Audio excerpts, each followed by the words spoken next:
Board exam special series में आज जो क्वेश्चन बताने जा रहा हूँ वो है पूर्ण प्रतियोगिता एक भ्रम है। आप इससे सहमत है? अपने उत्तर की पुष्टि में तर्क दीजिए। क्वेश्चन पूछा गया इस तरीके से कि पूर्ण प्रतियोगिता एक भ्रम है। आपको इस कथन के बारे में अपनी टिप्पणी देना है। इस कथन को बताना है कि ये सही है या गलत है। क्या आप इस पर सहमत है या सहमत नहीं है? ठीक है ना। तो आपको इस पर तर्क देना है। पूरी वीडियो को देखिएगा तब आपको इसका आंसर कैसे लिखना है, कितना लिखना है और क्या क्या लिखना है पता चल जाएगा। आप देख रहे हैं द एक्निम्स गुरु और मैं हूं नकुल सर। सब्सक्राइब नहीं किया चैनल को सब्सक्राइब कीजिए। अगर आप हिंदी मीडियम स्टूडेंट्स है तो आपके लिए, आपकी बोर्ड एग्जाम की प्रिपरेशन के लिए बेस्ट चैनल साबित होगा मेरा। लगातार वीडियो को देखते रहिएगा। और हाँ, इस वीडियो के लिए डिस्क्रिप्शन में आपको इम्पोर्टेंट क्वेश्चन का लिंक दे रखा होगा, तो जितने भी इम्पोर्टेंट क्वेश्चन हैं जो बोर्ड एग्जाम में पूछे जाते हैं वो वहाँ पर मिल जाएगा।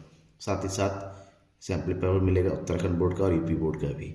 तो चलिए इस क्वेश्चन के आंसर की बात करें। क्वेश्चन पूछा गया है कि पूर्ण प्रतियोगिता एक भ्रम है। भ्रम का मतलब होता है ये कल्पना है। वास्तव में कथन है पूर्ण प्रतियोगिता एक भ्रम है। इस कथन के बारे में बताना है तो वास्तविक जगत में मैं आपको बता दूं पूर्ण प्रतियोगिता होती ही नहीं है। मतलब क्या है? पूर्ण प्रतियोगिता एक भ्रम का मतलब होता है ये एक मात्र कल्पना है। ये कल्पनाओं पाया जाता है, एक काल्पनिक विचार है। बाजार के विभिन्न प्रकार बनाए गए। जब पर एक कल्पना किया गया एक बाजार ऐसा भी हो सकता है जहां पर क्रेताओं यानी कि खरीदने वालों की और बेचने वालों की अत्यधिक संख्या होती है। एक ही वस्तु का क्रय विक्रय होता है और उसकी कीमत भी समान होती है। कोई भी उस कीमत को प्रभावित नहीं कर सकता।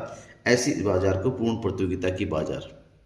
लेकिन आप ऐसा बाजार ढूंढ के देखिए कि कहीं पर का ऐसा कोई बाजार है जहां पर एक ही वस्तु का विक्रय हो, उसकी कीमत में बिल्कुल अंतर ना हो, उससे विक्रेता बहुत ज़्यादा हो, क्रेता भी बहुत ज़्यादा हो। क्या ऐसा बाजार वास्तविक जगत में है भी?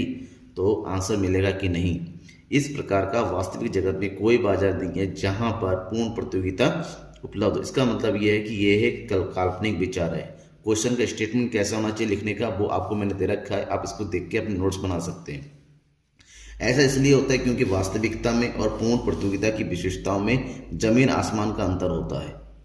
पूर्ण प्रतियोगिता की जो विशेषताएं हैं और वास्तविक जगत में वो विशेषताएं जो है खरी नहीं उतरती है। इसी आधार पर हम कह सकते हैं कि वास्तविक जो कथन जो है वो बिल्कुल सही है, सटीक है। पूर्ण प्रतियोगिता वास्तव में एक कल्पना मात्र है। कैसे? चलिए कुछ पॉइंट के साथ समझते हैं। पहला पॉइंट, बाजार में क्रेताओं और विक्रेताओं की संख्या अधिक होनी चाहिए। ये पूर्ण प्रतियोगिता बाजार की पहली विशेषता है। लेकिन वास्तविकता क्या है? वास्तविकता में जो क्रेताओं और विक्रेताओं की संख्या अधिक होना जरूरी नहीं है कि सभी प्रकार की वस्तुओं में क्रेताएं जो है वो अधिक हो, साथ ही साथ विक्रेताएं जो है अधिक हो। कुछ वस्तुएं ऐसी भी हो सकती हैं जहां पर क्रेताओं की संख्या अधिक होती है और विक्रेताओं की संख्या कम होती है, जबकि कुछ वस्तुएं ऐसी भी होती हैं जहां क्रेताओं की संख्या कम होती है, विक्रेताओं की संख्या अधिक होती है। तो ऐसे में हम यूँ कहें कि ये बाजार का होना, ऐसे बाजार का होना और इस विशेषताओं का होना उसमें मुमकिन नहीं है। सेकेंड विशेषता की बात करें, दूसरी विशेषता है क्रेताओं तथा विक्रेताओं की बाजार की पूर्ण ज्ञान होना। बाजार के पूर्ण ज्ञान का उनका मतलब बाजार में वस्तु की कीमत कितनी है, बाजार में जो है वस्तु कितनी उपलब्ध है, पूर्ति कितनी है, इस हर एक पॉइंट का बाजार में वस्तु का गुण कितना है, उससे संबंधित सारी जानकारी वस्तु क्रेताओं को पता होता है, विक्रेताओं को पता होता है। विक्रेताओं को क्रेताओं के बारे में पता होता है, क्रेताओं को विक्रेताओं के बारे में पता होता है। ये मात्र एक कल्पना है। वास्तव में ऐसा पॉसिबल नहीं है कि प्रत्येक व्यक्ति को, चाहे वो क्रेता हो और विक्रेता हो, बाजार की दशाओं के बारे में पता चल जाए। बाजार में क्या चल रहा है कि नहीं चल रहा है इसके बारे में हर किसी को प्रत्येक बात नहीं पता चल सकती। क्रेताओं को पता नहीं सकता वस्तु की कितनी कीमत कहाँ पर है, वो बाजार में जाके ही पता चलता है। विक्रेताओं को क्रेताओं की संख्या के बारे में पता नहीं चल पाता है। तो हम यूँ कहें कि बाजार की हर एक दशा का पूर्ण ज्ञान नहीं होता, अपूर्ण ज्ञान जरूर होता है, लेकिन पूर्ण ज्ञान होना ये मुमकिन नहीं है। इसका मतलब पूर्ण प्रतियोगिता की ये विशेषता भी वास्तविक जगत में साबित नहीं होती है। पूर्ण प्रतियोगिता की तीसरी विशेषता है बेची जानी वस्तुएं एक समान गुण वाली होनी चाहिए। जो वस्तु बिक्री होती है उसके जो गुण होता है वो क्या होना चाहिए? समरूप वस्तु होनी चाहिए। समरूप का मतलब रूप, गण, प्रकार, पैकेजिंग हर तरफ से एक जैसी होनी चाहिए। कोई एक वस्तु बताइए, जिसकी एक प्रकार की वस्तु बताइए जहां पर सबका गुण एक समान होता है, नहीं। हम देखेंगे प्रत्येक वस्तु में, चाहे पैकेजिंग हो, चाहे आकार हो, चाहे स्वाद हो, या रंग हो, या रूप हो, या फिर मूल्य हो, किसी भी प्रकार से कोई ना कोई विविधता जरूर होती है। एक समान, एक ही गुण, एक जैसा होना, समरूप होना वस्तुओं का मुश्किल है। हम यूँ कह सकते हैं कि कंपनी में बनने वाला जो साबुन होता है, एक ही डिज़ाइन का साबुन, एक ही प्रकार का साबुन एक हो सकता है, लेकिन एक ही वस्तु जैसी वस्तुएं, एक ही वस्तु प्रकार की वस्तु का एक ही जैसा होना ये मुमकिन नहीं होता है। यानी कि तीसरी विशेषता जो है ये भी वास्तविक जगत में नहीं उपलब्ध है। नेक्स्ट, उत्पत्ति के साधनों में पूर्ण गतिशीलता का होना।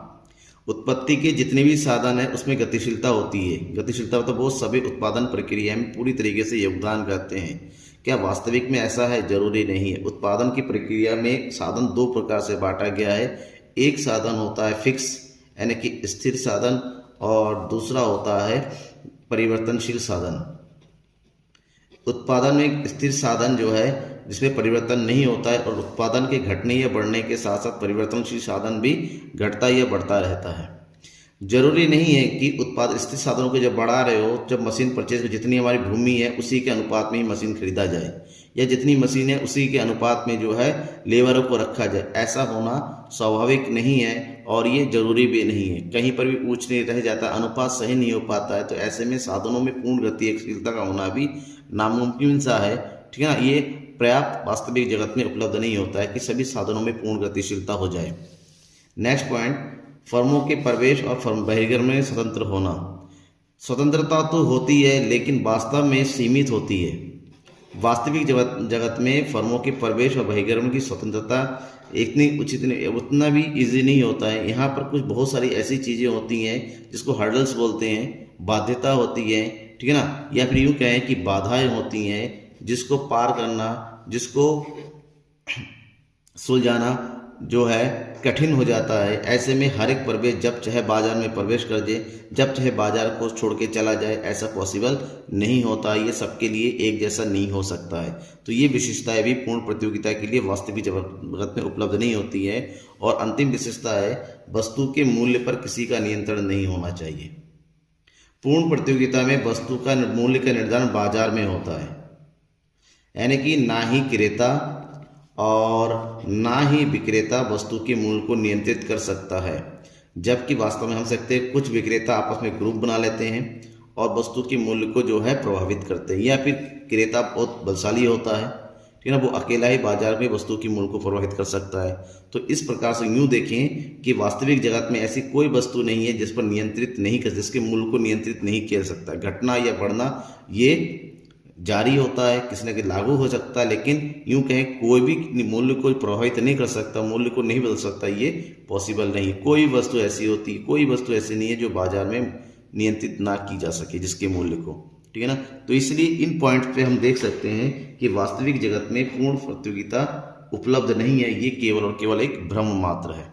धन्यवाद। आप इतने पॉइंट को लिख के अपने एग्जाम में पूरे नंबर ले सकते हैं। Thank you.